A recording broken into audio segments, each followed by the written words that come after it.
My name is Marco Dominic Gonzalez.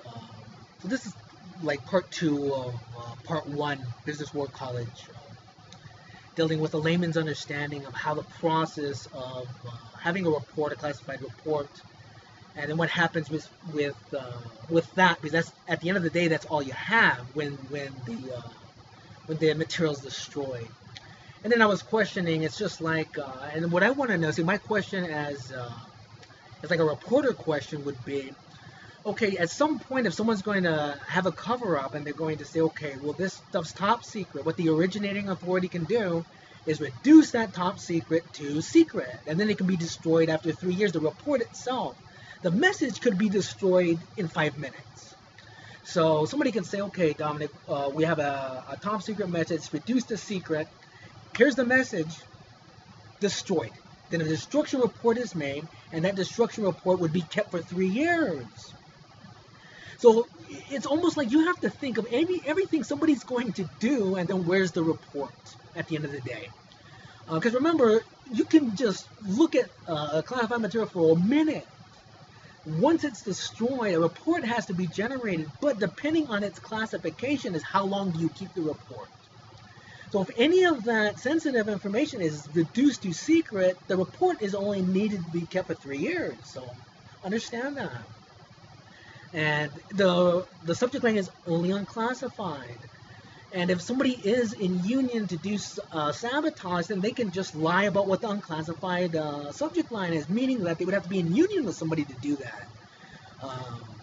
Because again, when I used to generate the report, I always would show it, the officer, okay, this is what I have, and a lot of the times it's like, Dominic, it's Gonzo, you know what you're doing, do it. I'm very meticulous about things.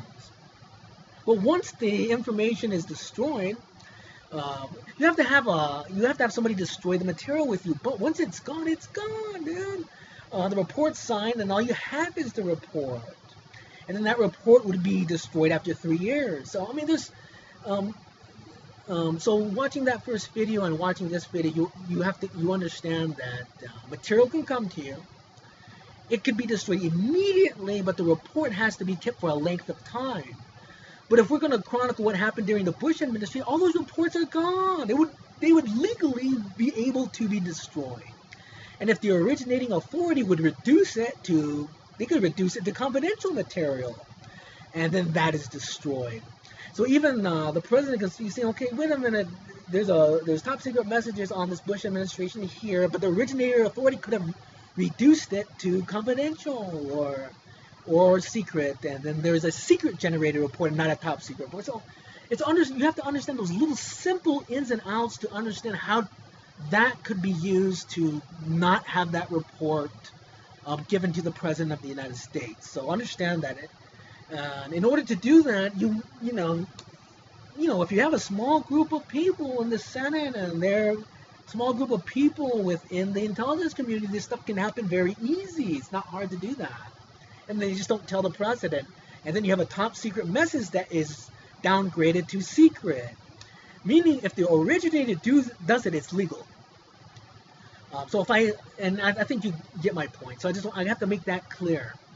Because I'm giving a real simple class on unclassified inventory, unclassified destruction report, review board of what you have within your control center, and after a length of time, all that stuff's gone. So it's like, yeah, gosh, man. I mean, they could have downgraded top secret stuff to secret in 2002, 2003. That stuff's gone in 3 years. Gone. Absolutely no trace of it. The logbook's gone. The report, everything's gone, man. And so I don't know what the laws are right now. But see, you as the layman person needs to understand that process. So they could be looking for a ghost. They're looking for something that's just not there. And if you don't know the process, the ins and outs of it, you can understand how that can just get lost and be done legally. Or they can just do it illegally and just lie and just not tell you, because even when you get inspected, they're just grabbing a folder out of the